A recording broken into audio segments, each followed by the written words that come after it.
오늘 말씀은 고린도후서 5장 11절부터 21절까지 말씀입니다. 제가 봉독해 드리겠습니다. 우리는 주의 두려우심을 알므로 사람들을 권면하거니와 우리가 하나님 앞에 알려졌으니 또 너희의 양심에도 알려지기를 바라노라. 우리가 다시 너희에게 자천하는 것이 아니요 오직 우리로 말미암아 자랑할 기회를 너희에게 주어 마음으로 하지 않고 외모로 자랑하는 자들에게 대답하려 하는 것이라. 우리가 만일 미쳤어도 하나님을 위한 것이요 정신이 온전하여도 너희를 위한 것이니 그리스도의 사랑이 우리를 강권하시는도다. 우리가 생각하건대 한 사람이 모든 사람을 대신하여 죽었은즉 모든 사람이 죽은 것이라. 그가 모든 사람을 대신하여 죽으심은 살아있는 자들로 하여금 다시는 그들 자신을 위하여 살지 않고 오직 그들을 대신하여 죽었다가 다시 살아나신 이를 위하여 살게 하려 함이라. 그러므로 우리가 이제부터는 어떤 사람도 육신을 따라 알지 아니하노라. 비록 우리가 그리스도도 육신을 따라 알았으나 이제부터는 그같이 알지 아니하노라. 그런즉 누구든지 그리스도 안에 있으면 새로운 피조물이라. 이전 것은 지나갔으니 보라 새 것이 되었도다. 모든 것이 하나님께로서 났으며 그가 그리스도로 말미암아 우리를 자기와 화목하게 하시고 또 우리에게 화목하게 하는 직분을 주셨으니 그 하나님께서 우리 안에 계시사 세상을 자기와 화목하게 하시며 그들의 죄를 그들에게 돌리지 아니하시고 화목하게 하는 말씀을 우리에게 부탁하셨느니라. 그러므로 우리가 그리스도를 대신하여 사신이 되어 하나님이 우리를 통하여 너희를 권면하시는 것 같이 그리스도를 대신하여 간청하노니 너희는 하나님과 화목하라. 하나님이 죄를 알지도 못하신 이를 우리를 대신하여 죄로 삼으신 것은 우리로 하여금 그 안에서 하나님의 의가 되게 하려 하심이라. 아멘. 오늘은 하나님의 의를 이루는 교회라는 제목으로 함께 말씀을 나누고 싶습니다. 바울은 지금 고린도 교회에 두 번째 편지를 보내고 있습니다. 고린도 전서와 고린도 후서가 그렇습니다. 고린도 전서는 고린도 교회 신앙의 자화상이라고 한다면 고린도 후서는 바울 신앙의 자화상이라고 할 수 있습니다. 바울이 고린도 교회에 보낸 두 번째 편지, 이 편지는 고린도 교회뿐만 아니라 오늘 저와 여러분들, 이 시대에 사는 교회들을 향해서 주시는 바울의 권면 말씀이라고 할 수 있습니다. 따라서 오늘 이 본문을 통해서 바울이 주어지는 권면, 또 바울로부터 배우는 바울의 자화상, 그것을 우리가 좀 생각해 보면서 오늘 우리 신앙에 큰 도움이 될 수 있기를 간절히 바랍니다. 우선 고린도 전 후서를 조금 비교해 본다면 저는 두 구절을 좀 살펴볼 수 있을 것 같아요. 고린도 전서 1장 8절에 보면 주께서 너희를 우리 주 예수 그리스도의 날에 책망할 것이 없는 자로 끝까지 견고하게 하시리라. 예수 그리스도의 날. 이것은 물론 파루시아, 인자의 임함, 예수님께서 왕으로 자신을 이 땅에 드러내시는 바로 그 날을 의미하죠. 근데 바울은 고린도 교회가 바로 그 날, 예수 그리스도의 날에 책망할 것이 없는 자로 견고히 끝까지 견고하게 하실 것을 생각하면서 전서를 기록했습니다. 근데 고린도 후서는 고린도 후서 1장 14절에 보니까 우리 주 예수의 날에 너희가 우리의 자랑이 되고 우리가 너희의 자랑이 되는 그것이라. 바로 그날, 또 같은 날인데 이때의 의미는, 고린도 교회 의미는 바뀌었습니다. 책망할 것이 없는 교회가 아니라 자랑스러운 교회. 우리가 너희의 자랑되고 너희가 우리의 자랑이 되기를 바란다. 함으로써 고린도 전서의 내용과 고린도 후서의 내용이 어떤 점에서 차이가 있는지, 하나는 책망에서 책망이 없는 자로, 하나는 자랑하는 자긍심을 가지고 자랑하는 그런 교회로 세워지는 이런 의미가 이 서신에 담겨 있습니다. 바울이 가지고 있는 이 신앙이 고린도 교회의 자랑이 된다. 또 이 권면을 받아들이는, 바울의 권면을 받아들이는 고린도 교회가 바울의 자랑이 된다. 도대체 이게 무슨 뜻일까요? 오늘 이 본문을 통해서 이 자랑스러운 교회, 이것이 어떤 교회인가? 물론 오늘 제목에 하나님의 의를 이루는 교회다라고 함으로써 우리 교회의 목표는 하나님의 큰 뜻에 있음을 분명히 하고 있습니다. 오늘 대략 한 3가지를 바울이 이 본문을 통해서 고린도 교회에 기대하는 이 부분을 같이 함께 살펴보고자 합니다. 먼저 바울은 고린도 교회를 향해서 말씀을 전하는 교회가 되라. 말씀을 전하는 교회가 되라 하는 권면을 전하고 있어요. 물론 여기 말씀을 전한다 하는 표현보다는 12절에 보면 이렇게 되어 있죠. 오직 우리로 말미암아 자랑할 기회를 너에게 주어 마음으로 하지 않고 외모로 자랑하는 자들에게 대답하게 하려 하는 것이라 라는 말씀으로 기록되어 있어요.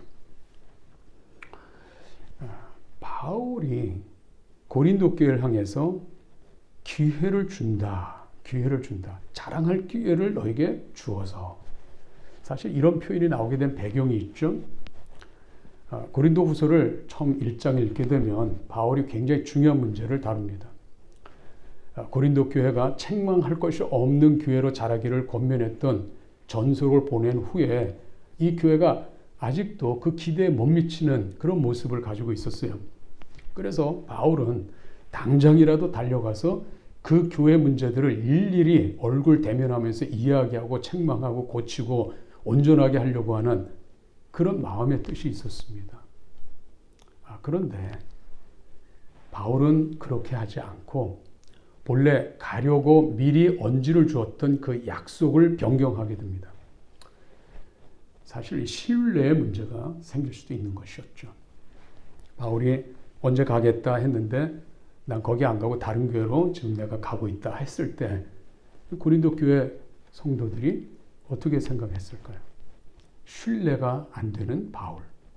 사실은 이 바울의 확고한 신뢰, 이것을 기초해서 그가 전한 복음이 고린도 교회 성도들의 신앙에 큰 도움이 돼야 되는데 이런 약속도 쉽게 바꾸고 상대방의 의지도 묻지 않고 자기 스스로 바꾸는 이 바울을 볼 때 이 신뢰할 수 있는 사람이 아니구나 하는 그런 마음을 가질 수도 있는 것이죠. 그러나 바울은 고린도 교회에게 기회를 주고자 하는 큰 뜻이 여기에 담겨 있습니다. 바울이 지금 이 권면들에 대해서 이야기하면서 자신이 했던 이 권면의 배경이 무엇인지를 설명해요. 그리고 바울을 신뢰한다면 바울이 전했던 메시지와 바울이 가졌던 이 권면의 굉장히 중요한 메시지를 교회 안에, 고린도 교회 안에 외모로 자랑하는 자들, 마음으로 하지 않고 겉으로만 예수 믿으면서 겉으로만 자기 신앙의 모습을 보이는 사람들에게 마음의 중심에까지도 메시지가 파고들어서 삶을 변화하고 하나님 기뻐하고 또 바울이 자랑할 수 있는 그런 성도와 교회가 되도록 그렇게 바울이 마음에 이 고린도 교회를 향해서 마음을 가졌던 것입니다. 그래서 오늘 11절에 보면 바울이 이런 말씀하죠. 우리는 주의 두려움을 알므로 사람들을 권면하거니와 우리가 하나님 앞에 알려졌으니 또 너희 양심에도 알려지기를 바라노라. 고린도 교회가 바로 이 부분을 마음에 간직하면서 주어진 이 메시지를 확신하고 이번엔 교회 안에 겉으로만 신앙생활하는, 마음으로 하지 않고 외모로 자랑하는, 자기 신앙은 이 외모로 보이려고 꾸미려고 했던 이 신앙, 이런 삶을, 이런 신앙생활하는 바로 성도들을 향해서 대답할 수 있는 이런 기회를 가지라는 거예요. 오늘날 말하면 우리 하늘문교회 우리 교우들이 그저 듣기만 하는 신앙이 아니라 이제는 말해줄 수 있는 성도, 다른 사람에게 전할 수 있는 성도, 바로 이 전할 수 있는 메시지가 준비된 성도가 되어야 된다 하는 뜻이에요. 그죠? 책망할 것이 없다라는 정도가 아니라, 잘못된 것이 없는 정도가 아니라 이제 적극적으로 자랑할 수 있는 교회, 우리 하늘문 교회가 이 시대에 주님 보실 때 만약 바울이 우리 옆에 있다면 바울이 자랑할 수 있는 그 교회로 한 걸음 더 성장해가고 믿음이 자라가는, 그리고 세상을 향해서 천국 복음을 전할 수 있는 교회가 되기를 간절히 소원합니다. 그죠? 우리 교회 오면 물질의 복이 있다, 건강의 회복이 된다, 이런 단순한 이 땅에 속한 복에 관한 얘기가 아니고, 바울은 주의 두려우심을 알므로 바로 이 수준에까지, 바로 이 부분까지 우리의 믿음을 통해서 이 메시지를 붙잡고 우리의 생명을 다해서 신앙생활하는 그 믿음까지 자라가는, 우리가 그러기 위해서 우리가 확신해야 될 뿐만 아니라 전할 수 있는 우리 하늘문 교회가 되기를 간절히 원해요. 무엇을 바울이 설명하는 걸까요? 주의 두려우심을 알았다. 뭘 알았다는 뜻입니까? 이 부분은 5장 1절부터 10절 앞에 우리가 지금 다 묵상했지만 또 우리가 이 말씀을 지금 다 살펴볼 수 없는데, 하지만 여기 적혀 있는 말씀을 보면 대충 이런 거예요. 5장 1절에 보면 만일 땅에 있는 우리의 장막집이 무너지면 하나님께 지으신 집 곧 손으로 지은 것이 아니요 하늘에 있는 영원한 집이 우리에게 있는 줄 아느니라. 여기서 이 장막집, 이것은 우리의 육신의 몸을 가리키는 거예요. 이 몸이 무너지면 하늘에 있는 영원한 집을 우리에게 입혀주신다. 우리에게 그 집이 있다. 우리는 이 땅에 이 몸을 갖고 사는 것이 끝이 아니고 이 몸이 죽어도 우리는 영원히 거할 처소가 있다. 하늘 처소가 있다. 이 말씀을 이 바울이 설명하면서 우리가 이 영원한 삶이 있다면 분명히 우리가 놓치지 말아야 될 중요한 사실이 있다는 거예요. 그게 뭘까요? 그것은 10절에 보면 우리가 다 반드시 그리스도의 심판 앞에 나타나게 되어 각각 선악 간에 그 몸으로 행한 것을 따라 받으려 한다. 그 몸으로 행한 거에 따라 보상이 주어지는 그 보상을 받게 된다 하는 말씀을 전하고 있어요. 이 땅에 살면서, 이 몸으로 살면서 그저 살고 그저 죽으면 되는 우리 인생이 아닙니다. 우리 인생은 이 땅에 이 몸으로 살고 있지만 이 몸으로 살았던 우리의 삶에 대한 많은 부분들을 우리 주님께서 심판대 앞에서 평가하시겠다는 거예요. 심판하시겠다는 거예요.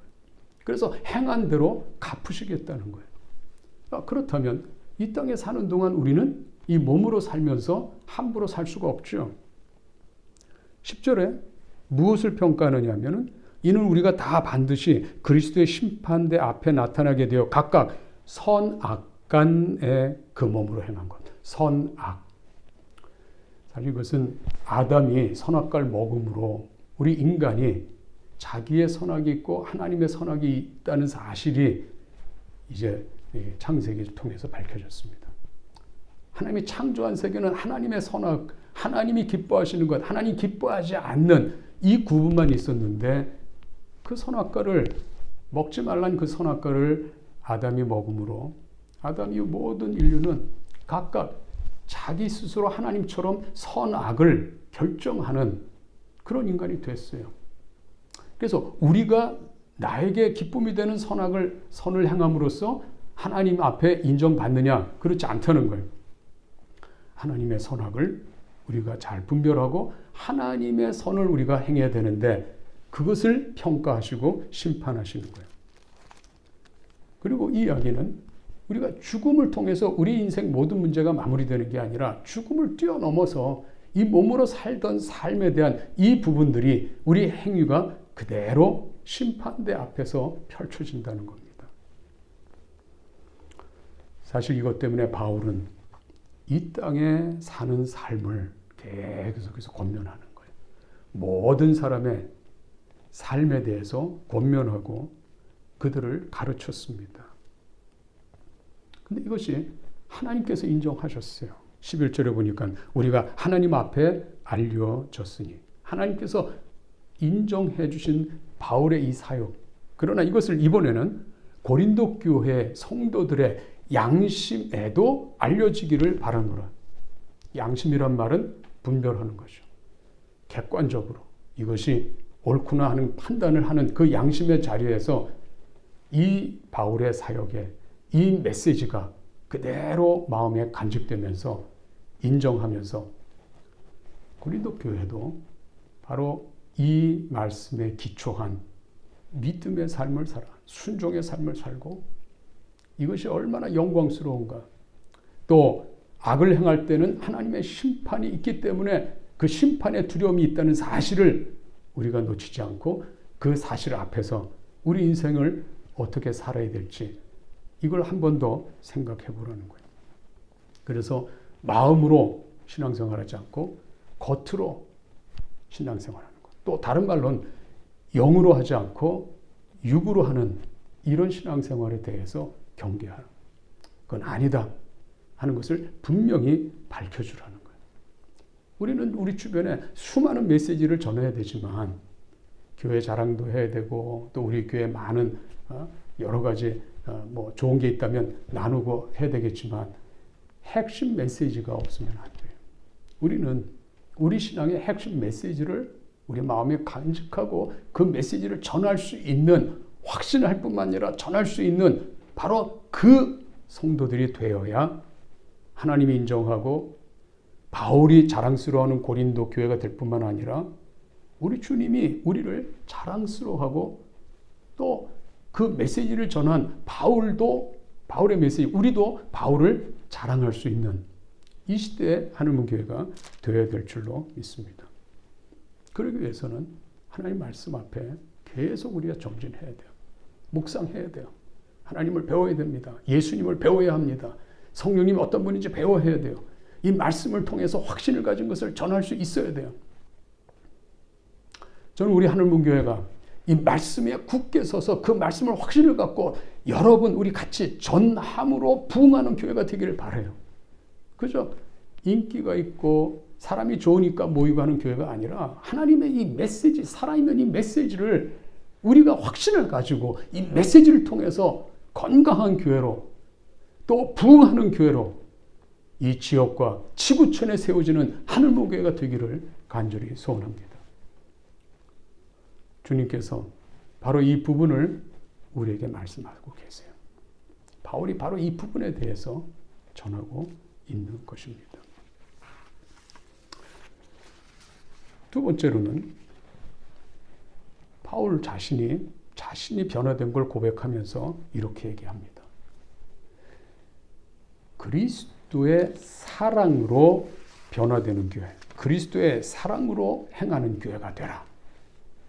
오늘 이 분명한 메시지예요.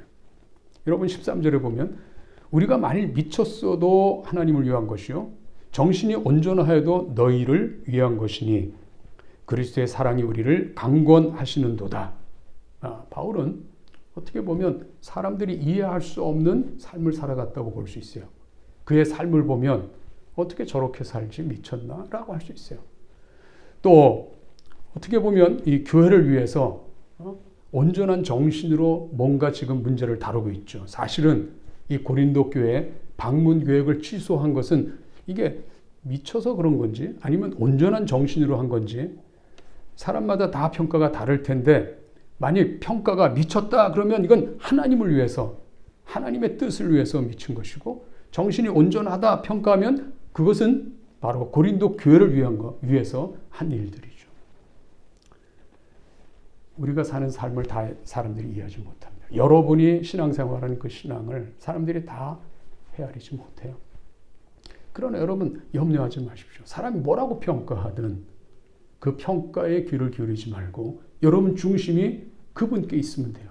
우리 하나님 뜻에 있고 우리 예수님의 다스림 속에 있으면 됩니다. 믿으십시오. 확신하십시오. 그리고 행하십시오. 근데 바울은 가장 중요한 개념 하나를 우리에게 설명하는데 그것은 그리스도의 사랑이 우리를 강권했다라고 표현하는 것입니다. 그리스도의 사랑이 바울을 움직이고 있는 거예요. 그리스도의 사랑이 움직이고 있습니다. 왜 이런 표현을 고린도 교회에 전하고 있죠? 바울은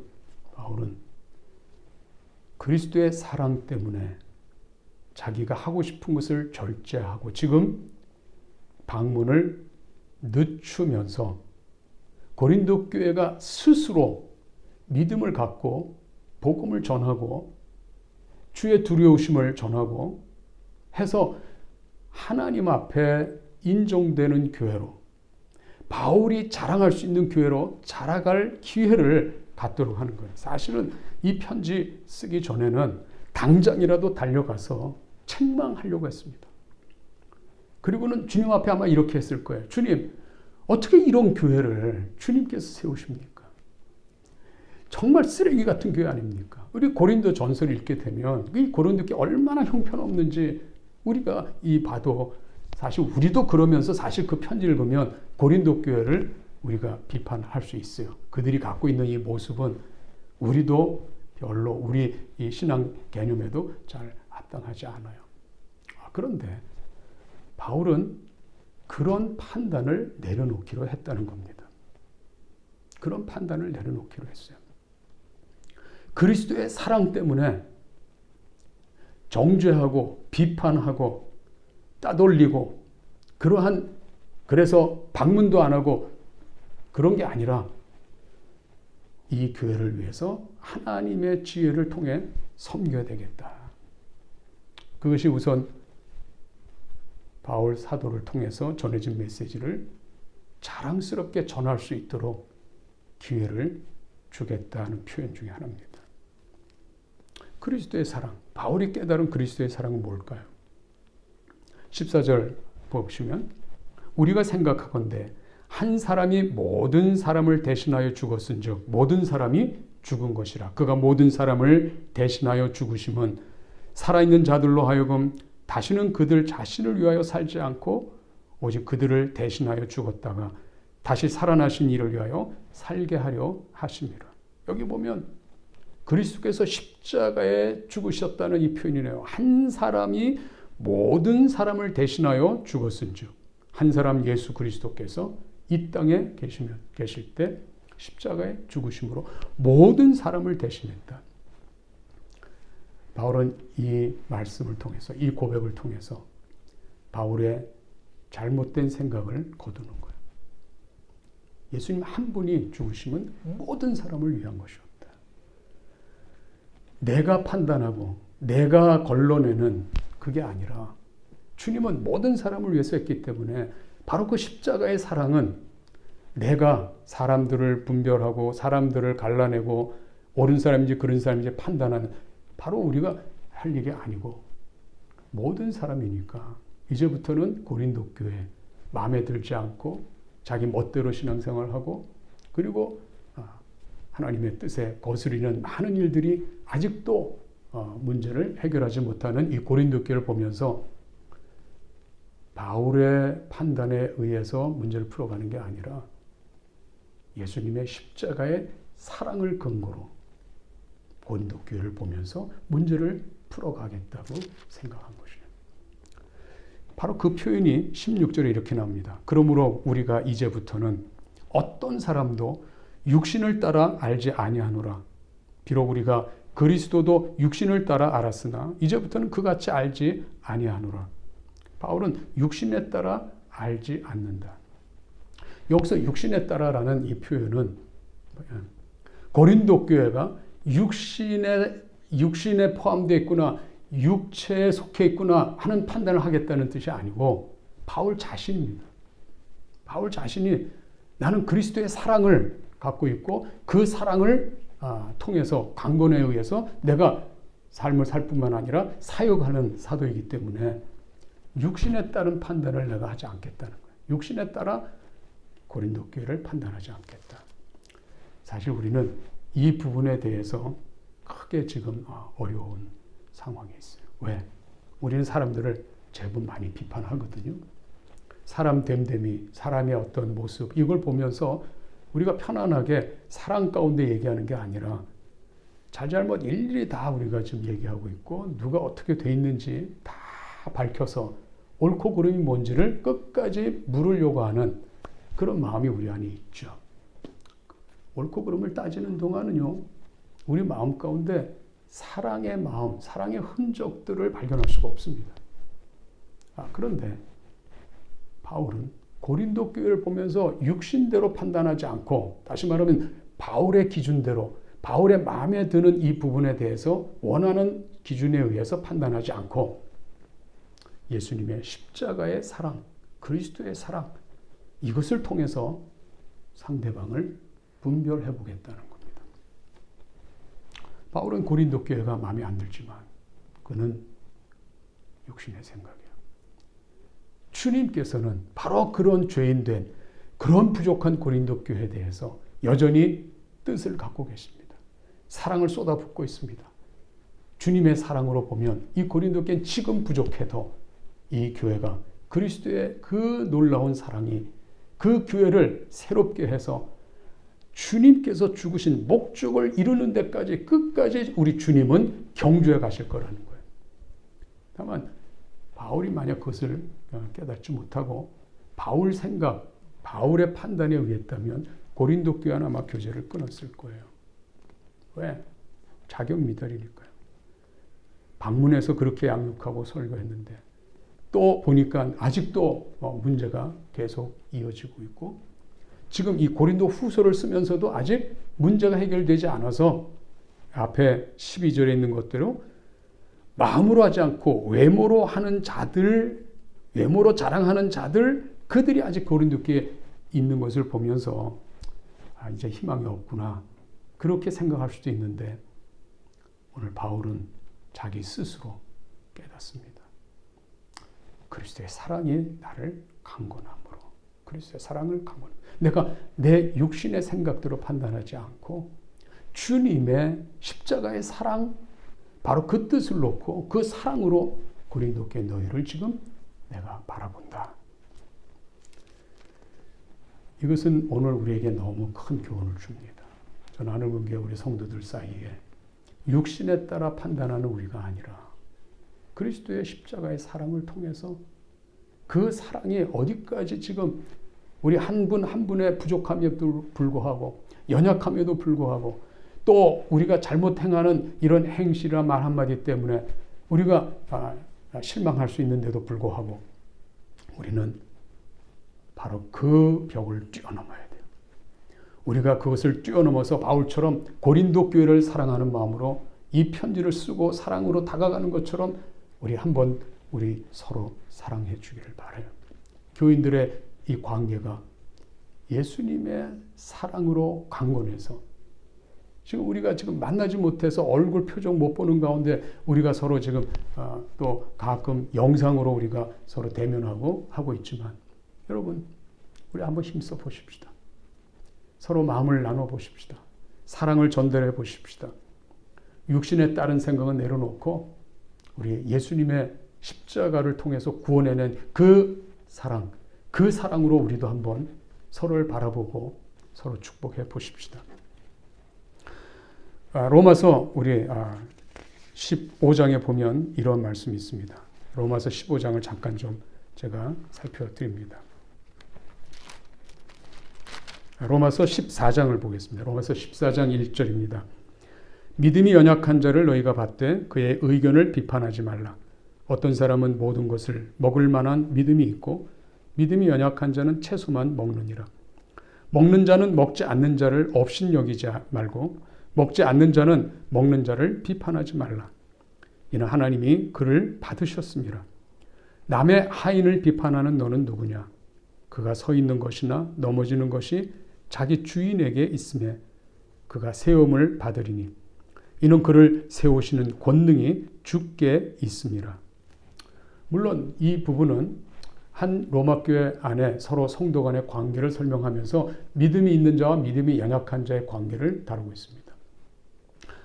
물론 이 믿음은 그 당시 할례와 율법의 문제가 개입된 그런 문제이기도 합니다. 하지만 분명한 것은 비판하지 말라.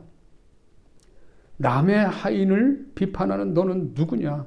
그가 서 있는 것이나 넘어지는 것이 자기 주인에게 있음에 그가 세움을 받으리니 넘어지든 또 서 있든 주인께서 지금 다뤄가시는 중인데 비판하지 마라. 너희가 사랑으로 믿음이 연약한 자를 품고 세워가는 일에만 너희가 전력 투구해라 하는 이 메시지를 주고 있습니다. 우리가 서로의 믿음을 비판하고 서로의 모습들을 비판하는 데 있으면 우리는 육에 속해서 살고 있는 것입니다. 하지만 우리가 비판하는 마음이 아니라 사랑하는 마음으로 권면하고 있다면 그것은 이 사랑이 역사해서 기필고 사랑의 열매가 이루어지게 될 거예요. 우리가 어떤 부족한 것도 사랑으로 열매 맺기 위해서는 용서하고 관용하고 서로 마음을 만져주고 격려해서 우리는 그리스도의 심판대 앞에 부족함이 없는 정말 하나님 그리스도께서 인정하는 그 자리에 설 수 있도록 우리가 나가야 됩니다. 더욱이 그리스도의 사랑으로 서로 나누는 이런 모습으로 우리 교회가 진행된다면 이 교회는 자랑스러운 교회가 될 것입니다. 자랑스러운 교회가 될 것입니다. 우리 교회 모습이 어떤지, 지난날의 우리 모습이 어떤지 우리가 곰곰이 살펴보면서 우리가 잊어버렸고 부족했던 이 부분을 회복할 수 있기를 간절히 바라요. 우리가 서로 사랑할 수 있어야 되죠. 서로 사랑해야 됩니다. 그래서 바울이 고린도 교회 교인들을 용납하고 고린도 후서를 편지를 보내고 또 시간을 주어서 자랑할 수 있는 그 기회를 주었던 것처럼 우리 교우들이 그런 마음의 여유를 갖고 기회를 주고 서로 그렇게 함으로써 온전한 교회로 자라가고 사랑이 충만한 교회로 자라가는데 우리 부족함이 없는 우리 교회가 될 수 있기를 간절히 바랍니다. 마지막으로 보면 하나님의 의를 위해서 힘쓰는 교회가 되라고 이렇게 합니다. 우리 18절을 보시면 모든 것이 17절 그런즉 누구든지 그리스도 안에 있으면 새로운 피조물이라 이전 것은 지나갔으니 보라 새 것이 되었도다. 모든 것이 하나님께로서 났으며 그가 그리스도로 말미암아 우리를 자기와 화목하게 하시고 또 우리에게 화목하게 하는 직분을 주셨으니 곧 하나님께서 그리스도 안에 계시사 세상을 자기와 화목하게 하시며 그들의 죄를 그들에게 돌리지 아니하시고 화목하게 하는 말씀을 우리에게 부탁하셨느니라. 그러므로 우리가 그리스도를 대신하여 사신이 되어 하나님이 우리를 통하여 너희를 권면하시는 것 같이 그리스도를 대신하여 간청하노니 너희는 하나님과 화목하라. 하나님이 죄를 알지도 못하신 이를 우리를 대신하여 죄로 삼으신 것은 우리로 하여금 그 안에서 하나님의 의가 되게 하려 하심이라. 목적이 어디 있어요? 하나님의 의가 되도록. 하나님의 의가 되는 것이 뭡니까? 하나님이 천지 만물을 다 창조하셨습니다. 보시기에 심히 좋았던 하나님의 창조세계였습니다. 그런데 죄가 들어왔고 아담은 하나님의 에덴 동산에 쫓겨났습니다. 하나님께서는 다시 쫓겨난 아담과 그 후손들, 이 죄인들이 다시 회복해서 하나님의 그 뜻이 이루어지는 것을 최고의 목표로 삼고 계십니다. 그것을 이렇게 얘기할 수 있어요. 하나님과 화목하라. 하나님과 화목하라. 하나님은 당신의 창조한 피조물도 화목하길 원하세요. 하나님이 당신 형상으로 창조된 인간도 하나님과 화목하기를 지금도 손꼽아 기다리고 있습니다. 그렇기 때문에 바울은 이 하나님과의 화목에 대한 이 사명을 가지고 고린도 교회에게 하나님과 화목하라고 권면하고 있죠. 물론 하나님과 화목하기 위해서 우리 예수님께서 우리를 위해서 이 죄를 깨끗하게 하시는 희생 제물로 피를 흘려 주셨습니다. 그래서 17절에 보면 그런즉 누구든지 그리스도 안에 있으면 새로운 피조물이라. 이전 것은 지나갔으니 보라 새 것이 되었도다. 이 새 것이 되었다는 의미가 뭡니까? 왜 새 것이 됐습니까? 하나님과의 교제를 위해서, 하나님과의 만남과 하나님과의 화목, 그리고 하나님과 동행, 그래서 하나님 안식에 거하는 이 큰 뜻을 위해서 그리스도께서 죄된 우리들을 새로운 피조물로 한 번 더 새롭게 해주신 것입니다. 18절에 보면 모든 것이 하나님께서 났음에 처음 다 하나님으로부터 출발한 것이었습니다. 그러나 이제는 이 죄의 문제를 해결하기에 예수님이 오셔서 이 문제를 한번 해결해 주셔서 본래 하나님과 함께 할 수 있었던 그 자리로 다시 되돌아간 것이죠. 하나님과 화목하는 자리. 바로 이 화목하는 이 자리를 위해서 예수님이 오셨고, 이번엔 바울이 하나님의 사신이 됐다. 그리스도의 사신이 되었다. 그리스도를 대신해서 대사가 되어서 바로 하나님과 화목하는 이 메시지를 온 땅에 전하고 있었고, 고린도 교회도 하나님과 화목하는 이 메시지를 강력하게 전하고 있는 것을 봅니다. 이것이 지금 가장 중요한 메시지예요. 이 메시지를 우리가 들었습니다. 그래서 오늘 우리가 하나님과 화목하게 되었고, 하나님과 교제하는 하나님의 자녀가 되었고, 예수님의 말씀 듣고 순종하는 제자들이 됐습니다. 이 삶을 끝까지 경주해 가셔야 됩니다. 그리고 이 땅에 살아가는 동안 하나님과 평화 관계 속에 하나님의 안식에 거하는 이 놀라운 삶을 여러분들이 매일 일상을 통해서 경험하고 체험하고 누릴 수 있는 여러분이 되어야 합니다. 뿐만 아니라 내가 누림의 자리로 만족하지 말고 이번에는 그리스도의 대사가 되십시오. 대사가 되십시오. 하나님의 의를 힘쓰는 교회가 뭐냐면 하나님과의 화목을 온 땅에 전하는, 바로 이것이 하나님의 의를 위해서 힘쓰는 교회라고 말씀드릴 수 있어요. 여러분, 아내에게 전하십시오. 남편에게 전하십시오. 하나님과 화목해.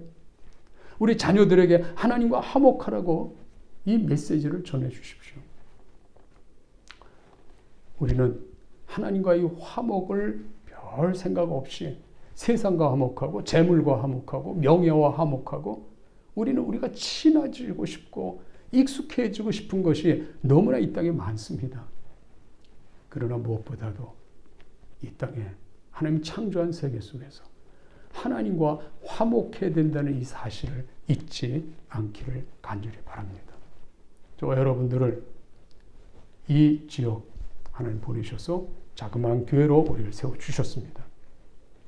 이 교회의 역할이 뭘까요?